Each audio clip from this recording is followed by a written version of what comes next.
Alberto, a Dani está perguntando se a técnica da constelação, porque você caminha bastante com o pessoal da constelação sistêmica, né, familiar, de Bert Sim. Hellinger, ela pergunta se a técnica de constelação tem a ver com essa questão transgeracional, da transpessoal, ou é uma outra linha? Como é o nome dela mesmo? Dani, Dani. Oi, Dani. Assim, eu não tenho formação de constelação. Participei de algumas para questão de pesquisa, né? Mas só lembrando que a constelação Bert Hellinger foi estudar, foi buscar isso também no psicodrama, tá? O Jacó Levi Moreno, já nos anos 20 do século passado, já fazia exatamente isso, num espaço físico, convidando pessoas, para representar suas famílias. E então, Moreno já fazia esse trabalho exatamente que a constelação faz hoje, nos anos 20 do século passado. Claro, se temos esse olhar para a família, trabalhamos com os campos energéticos, campos mórficos, né? Então, são diferentes, mas são complementares. Só lembrando que mais de 50% dos meus alunos são consteladores, né? Então, o meu trabalho se completa de uma forma muito efetiva para o trabalho das constelações. Eu acho que com essas constelações faz um trabalho fantástico, né? Eu acho que o que é a constelação no mundo hoje é o sonho de Moreno, né? Que era todo mundo trabalhando desta forma, né?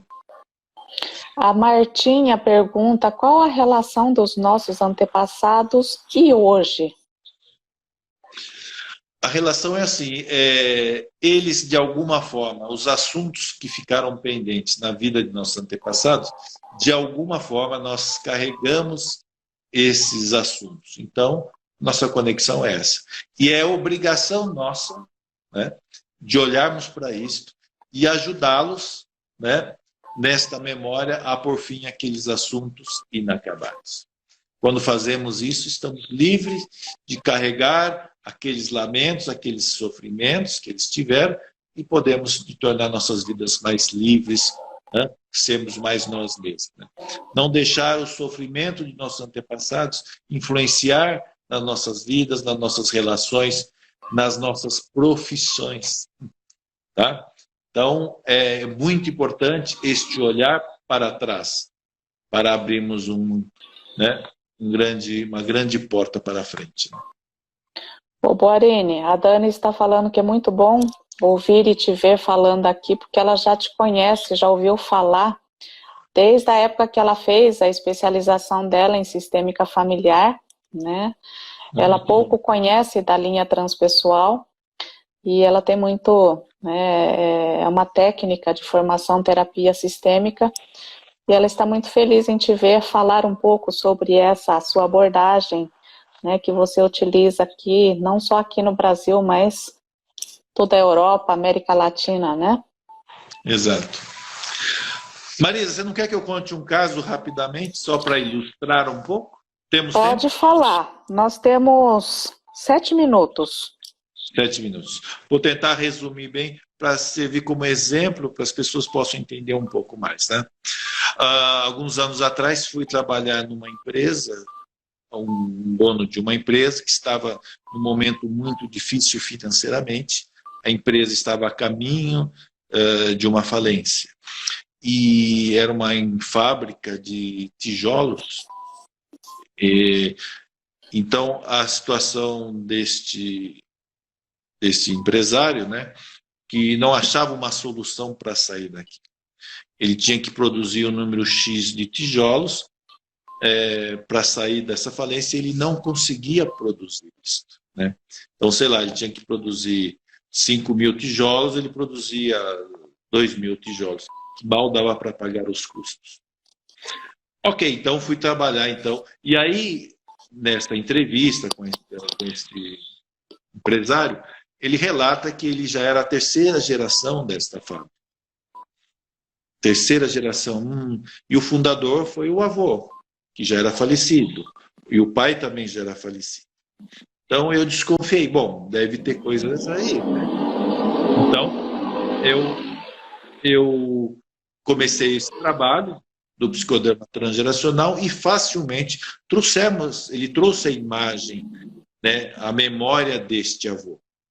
Usando a técnica da cadeira vazia, puse a cadeira, imagine ali o seu avô.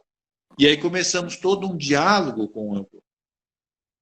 E existe uma técnica de psicodrama que chama-se inversão de papéis. Então eu coloco ele então no lugar lá naquela cadeira para que ele representasse este avô.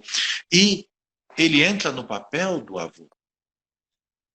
E eu começo a fazer perguntas. Ei, avô, você pode ajudar aqui o seu neto? Ele vai quebrar a sua fábrica. E ele começa a xingar, ele está nervoso. Que incompetente, não sei o quê, não sei o quê. Na minha época, eu produzia 5 mil tijolos por mês, ganhávamos dinheiro, papapá. Bom, e quando isso começou a ficar ruim? E aí bom, eu tinha um funcionário que tomava conta da grande máquina lá desta fábrica, e este funcionário eu tive que demiti-lo. Ele era muito arrogante, papapá. E depois disso a fábrica começou a diminuir a produção e ano a ano foi diminuindo, foi entrando em situação difícil. Então eu desconfiei que tinha um assunto inacabado com este empregado, né, ex-empregado. Então falei, então vamos chamá-lo, que aqui neste barco tudo se pode. Tá? Então chamei este ex-empregado. E este empregado veio à memória dele. E ele muito pé da vida. E falava assim, o empregado, não te falei que você ia falir, que você me mandasse embora? Tá vendo? Tá aí. Bom, resumindo, né? Este avô tinha mandado este empregado embora, não pagou os direitos dele, entende? E, de alguma forma, este assunto inacabado, né, este problema, ficou preso energeticamente na família e na fábrica. Resumidamente, eu propus que ele se acertasse, pagasse essa diferença, tudo simbólico, como um teatro. Sim, porque a imaginação ativa, A né? imaginação, exato. Bom, resolvemos com esse funcionário, ele pagou, tudo, e propus, traga ele de volta a trabalhar na fábrica. Sim, boa ideia. Papabi. Bom, terminamos a sessão, voltou ele, o neto, no papel do neto, como protagonista, e se sentindo bem, tal.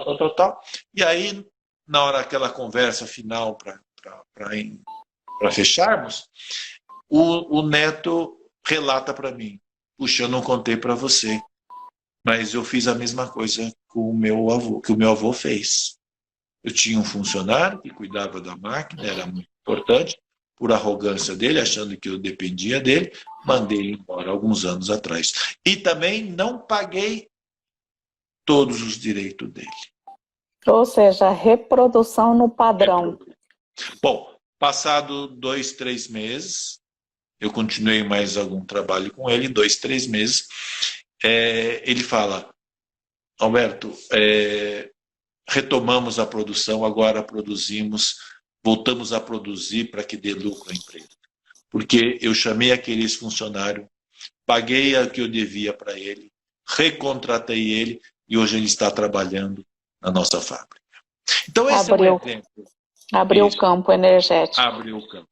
Certo? Então este é um exemplo desse trabalho, né, que emerge em cima de um problema pessoal ou profissional. Né? E quanto isso funciona. Vocês sabem disso. Alberto, é muito bom ouvir essas histórias, porque faz com que cada um de nós, né, a gente pense um pouco mais em que área nós estamos reproduzindo esses padrões que nos impedem de evoluirmos e ficamos patinando. Eu até gostaria que num outro momento você retornasse aqui, né, conosco, para falar um pouco mais dessas experiências, dessas vivências, né, e inclusive relatarmos um pouco mais da nossa caminhada, mas hoje nós não temos mais tempo. É verdade. Então, eu gostaria só de finalizar perguntando para você como que você está desenvolvendo esse trabalho nesse mecanismo online. Isso está sendo possível ou não? Marisa, infelizmente esse trabalho não podemos fazer online. Vocês têm que estar, o terapeuta tem que estar presente, porque quando você adentra este inconsciente de olhos fechados, e onde nós trabalhamos essencialmente o corpo, a mente e as emoções, não dá para fazer online.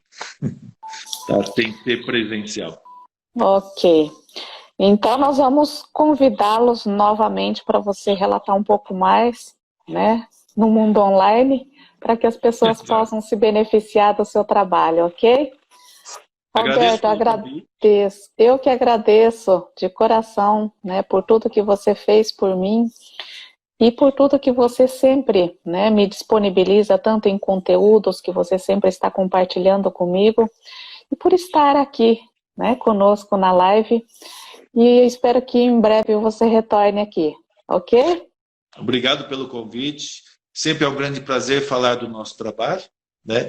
E o quanto a gente pode estar contribuindo com os outros. Porque essa troca é muito importante, tá bom? Ok, muitíssimo obrigado. Um beijão. Tá? Obrigado. Tchau, tchau. Tchau.